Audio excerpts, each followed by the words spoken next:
Welcome back to All This Math. This is Professor Parker, and we're doing some more ACT prep so you can get ready for the ACT exam. All right. So this next problem, and notice it's a word problem. It's a brief word problem. Notice I don't have it written on the board, but it can be found in the description notes underneath of the video if you're watching this on YouTube. All right.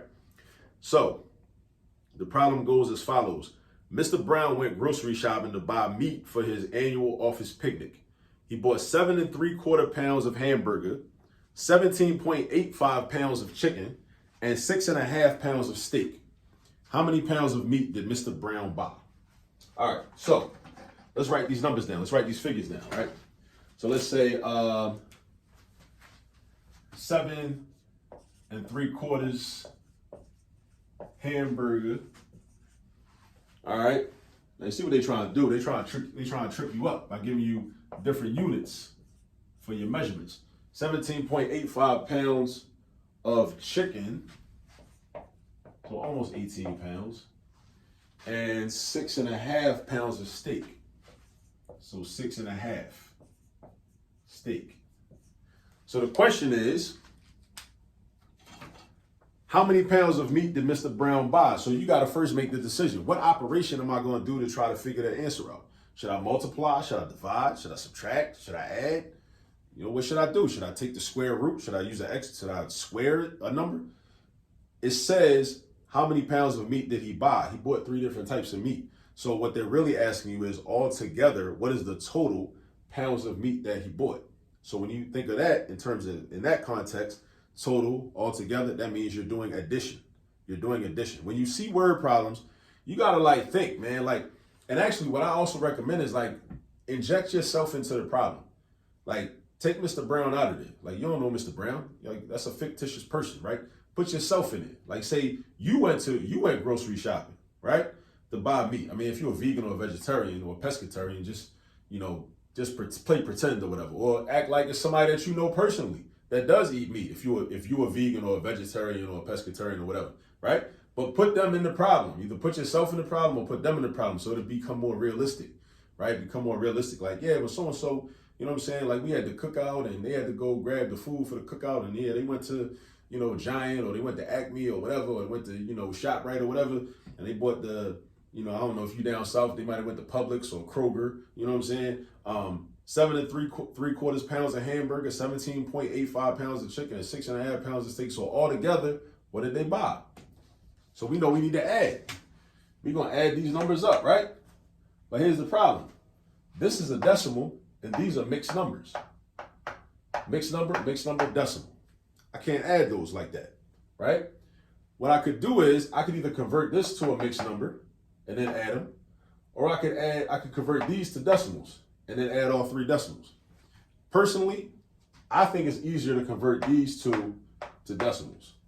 And also what helps is this. If you have your fractional equivalents memorized, if you just know what decimal 3/4 represents, and if you just know what decimal 1/2 represents, I think that's very helpful. So make sure, you might want to do that, memorize fraction equivalents. Fraction equivalents to decimals, decimal equivalents to percentages, fraction equivalents to percentages. I think you should do that. I highly recommend it. So 3/4 is the same thing as 0.75.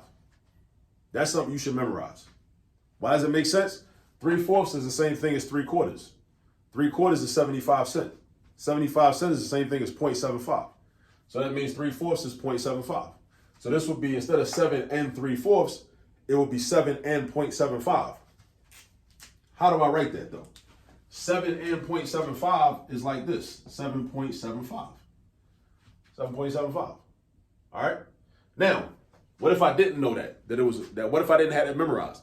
I would have to do, whenever you want to convert a fraction to a decimal, you just divide the numerator by the denominator. That's all you do. You divide the numerator by the denominator. You divide the 3 by the 4. That's what you do. You divide 3 by 4, you get 0.75 either way. All right. So then you got 17.85. Now I'm gonna line these up because I'm gonna do the work. I'm gonna do the addition manually, right? I'm gonna line them up. I believe you can use a calculator, but if you use a calculator, you can just add them up. But still, we'll practice doing some manual addition. 1/2 is equivalent to 0.5. 1/2 is the same thing as 0.5, right? How do I know that? What's half of a dollar? Half of a dollar is 50 cents. How do I write 50 cents as a decimal? 0.50. So 1/2 is 0.5. And 0.5 is the same thing as 0.50. So instead of saying 6.5, I can say 6 and 0.5. 6.5 is the same thing as 6 and 0.5. So I write that as 6.5. And now I'm adding everything up. I start at the far right. I do 5 plus 5. I get 10. There's a blank space here, so that represents a 0. All right, 5 plus 5 is 10. Write your 0, carry the 1. 1 plus 7 is 8. 8 plus 8 is 16. 16 plus 5 is 21. Write your 1, carry the 2. Bring your decimal point down. 2 plus 7 is 9. 9 plus 7 is 16. 16 plus 6 is 22. Write your 2, carry your 1. 2 plus 1 is 3. Blank space is 0. So this is how many pounds of meat Mr. Brown bought from the grocery store. 32.10 pounds. 32.10 pounds. That's how many pounds of meat. But understand, right? You gotta know, you gotta know how to convert fractions into decimals, or we could have converted this decimal into a fraction. That'd have been like 85 hundredths. 85 hundredths. So, that's the tenths place, that's a hundredths place. So that's 85 hundredths, 17 and 85 hundredths. So we could have wrote it like this. We could have been like 17 and 85 over 100. And then I would have just reduced that to 85 over 100. Like, the common factor of 85 and 100 is 5. So I know 85 divided by 5 is going to be 17. Because 5 goes into 85 17 times. Because I know 5 times 16 is 80. And then one more 5 is going to be 17 fives. So that's 17. So this is 17 and 17 20ths. 17 and 17 20ths. Right? Where did the 20 come from? You might be wondering. Well, the 20 came from 100 divided by 5 equals 20. 85 divided by 5 equals 17. That's how you reduce a fraction. You find a common factor, a number that is divisible by both the numerator and denominator, and you go ahead and divide each number by that common factor. You get 17 over 20. So you got 17 and 17 20ths. And then you just add them up. Like you add 6.5, you add 7 3/4, And we would have got the same thing. We would have got a fraction that's equivalent to this. 32.1 is 32 and 1/10. We would have, I promise you. Right? So yeah, so that's what we would have did. All right, so definitely practice your work with mixed numbers, decimals, memorize fraction equivalents to decimals.